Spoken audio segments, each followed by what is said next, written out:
Okay, so let's give it a go. Welcome back to another session. This time we're looking at the 6th National Lounge League, our tournament in Darmstadt, Germany, we held yesterday. So today is Monday, by the day I'm casting it, and this is the quarterfinal of our Tab 8. And on the left side you see Acererak, very unique command zone. So far it hasn't been played on any tournament as far as I know. And on the right side there's Karlov, a classic one. Everyone is familiar with that one. And here the tournament went quite smoothly. It was a very interesting meta game. I will not yet spoiler how the outcome of that game looks like. For anyone who has not seen the metagame breakdown, this might be an exciting match.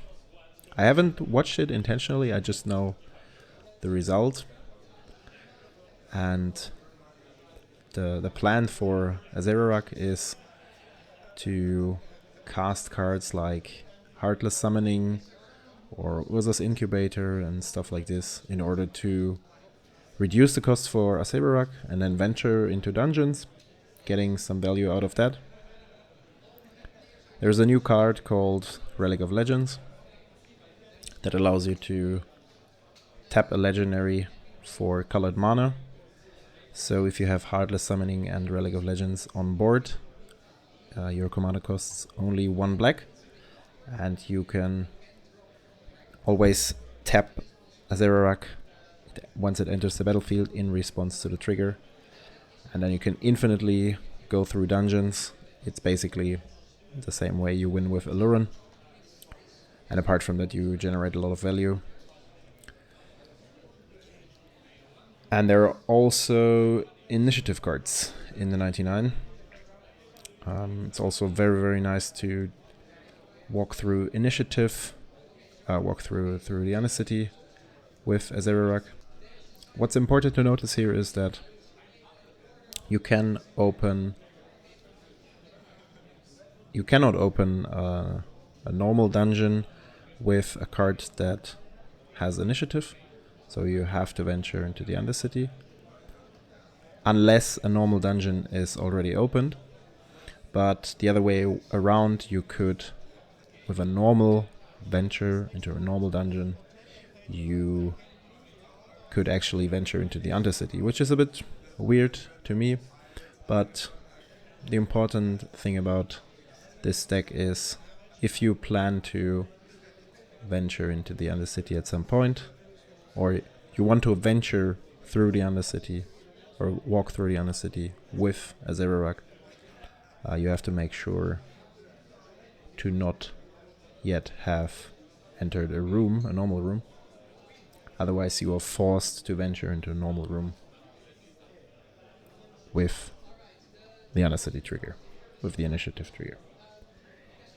I hope that makes sense. Let's talk about the game actually, what's happening here. So we saw a Durus at the beginning of the game, and I'm not sure if the opponent knows, if the Karlov player knows what Azero Rock is up to, but you saw Bontu's Monument. This card is reducing the cost for black creatures, and also it drains for 1 life.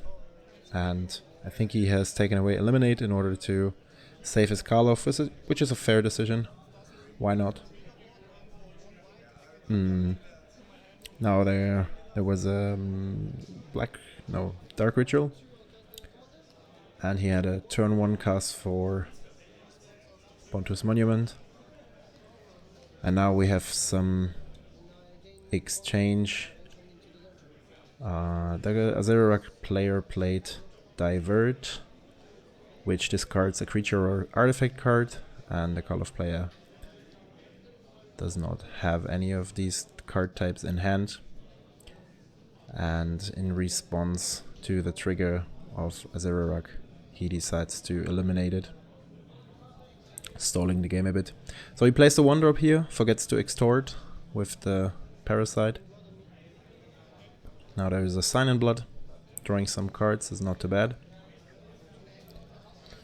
Yeah, I mean, Karlov can be quite explosive and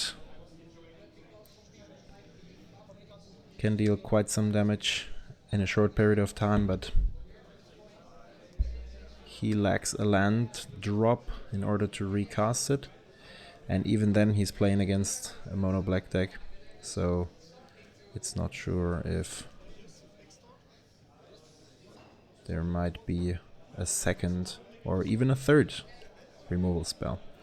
That's an interesting one drop here, Anointed Chorister. It only has lifelink, I guess, and some expensive activated ability. So the thing is that I'm not sure, but I think these days Karlov has better one drops. For example, there's a vampire that comes with Death Touch and lifelink. I would rather like to play that one because it's very unlikely that you get to activate the activated ability. But well. So the first time the Azero Rock player decided to venture into the Dungeon of the Mad Mage, I guess it's called. And he decides to cast him again and venture into this dungeon again on a second level already. Second level. Which grants a Scry 1.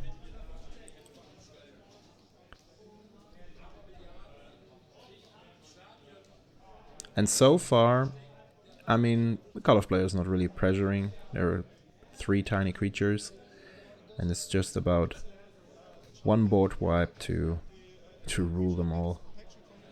Yeah, to actually not necessarily win the game, but get a huge advantage. And at that point, I think it looks like a Japanese or Chinese flicking ward, and the left player is not sure about what it's able to do. So let's see how this goes. Nothing spectacular so far. There's a Healer's Hawk, again with an Extort from the... I don't know, is it called Thrall or Parasite? I have no idea actually. Don't know the name, I need to check it up later. I haven't seen this card for ages. It has a cool ability, I think it removes a counter or something. And there it is. There is the board wipe. Dealing with all 4 creatures. Followed by a DT. And there are several options, but I think the most likely target would be the Relic of Legends. He has complete information about Karlov's hand. It's only a Flickering Ward and a Meathook Massacre, which doesn't really do a lot. Like especially Meathook Massacre is more or less useless against Acererak. Acererak. That's a complicated name. So he can easily drop down the Relic, and then his commander costs only 1 black to cast.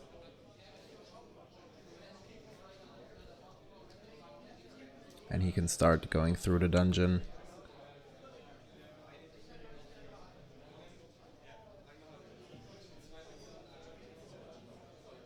So let's see. I mean, he doesn't need to show. It looked like a relic. Pretty sure it was. I intentionally did not watch the game on site in order to not be spoiled when we do the post casting, so to say. We would like to offer a live stream, but the internet on site is very bad and it wouldn't leave us with a nice viewing experience. So that's why we are here, and that's why I'm commentating on that now. And the Karlov player found the 4th land. It's going to fetch, searching for a plains probably or something. Yep. Recasting Karlov. He has the Zurin Orb on board, so if there is another ---- effect, he would be able to dodge it by sacrificing lands. It depends on the spell, actually. If it's a toxic, the black player just has to go for x equals 10. Then he's down to 3, just in order to make sure the Karlov player is not able to save Karlov. Otherwise he would be dead on a backswing. There's another swamp and a relic. There we go. Beautiful card. Very cool. Now we start to do some interesting magic. So he goes in a 3rd level on the right side, targeting Karlov. Cannot attack until your next turn. Another one having a scry 2. Don't forget, he always drains as a triggered ability from Bontu's Monument.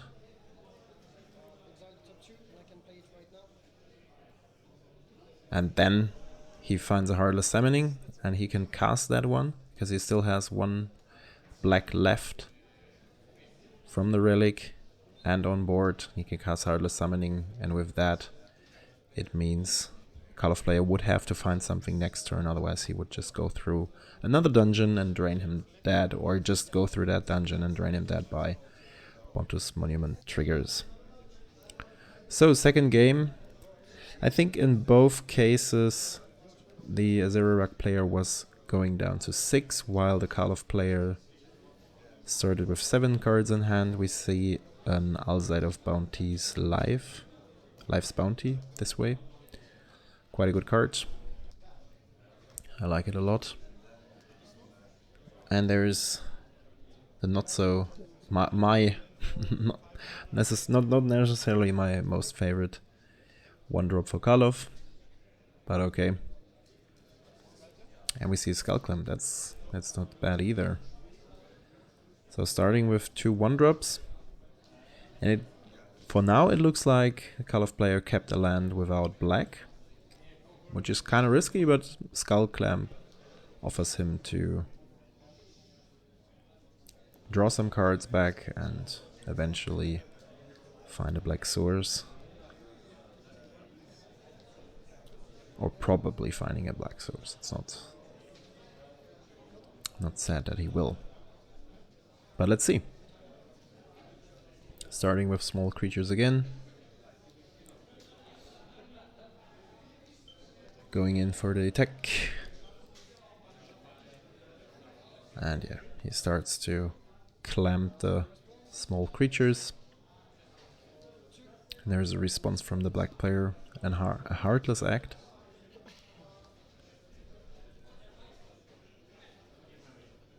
Yeah, you could either decide to give protection with the Alzide. Interestingly, he decided to play another 1-drop instead of clamping the other one. But yeah, probably he wanted to keep it in order to save Karlov later on. It's a bit of a gamble, I guess. Like, if he doesn't draw another land now, especially if it's not a black source, can get a bit awkward. And that seems to be the case, so he's trying to clamp again. There's a Kebble Coffers on board. And that's a Snuff Out. Oh, that's... haven't seen that one either for quite some time. So it's actually quite low. He could have also attacked with the Veteran first. Deal another damage and also gaining another life. So this is three mountains. No, 3. Yeah, I'm reading Marie. I have no idea. You can tell me what's the French word for swamps. But he's casting a Beseech Queen. And yeah, I mean, he can go for Relic again, he can go for Heartless Summoning, and then start the same loop. as he did last time, and he's going for Heartless Summon. He has to reveal the card because Besiege the Queen is limited by the amount of lands you control. But in that case, can be quite frustrating for the Karlov player. He's down to 10, but once he starts going through the dungeons, might find more stuff to handle creatures. And there's a Dranev, and it would be a very, very good card if it wasn't for mono black. So I imagine he has a plan. And there's a cut down already, and we also see Dismember in hand. And at that point he says, okay, let's not continue here. That's probably it. You got it. And then there were semifinals. We will show one of these matches too. It was Acererak against Prosh, and the second game, which is shown on this channel too, is Guile Sonic Soldier against Tivit. And it was quite an interesting match, and I will probably co-cast that with either Kinky or Martin. We'll see. But so far, thanks for watching, and I hope you're excited for the next one. Yeah, cheers!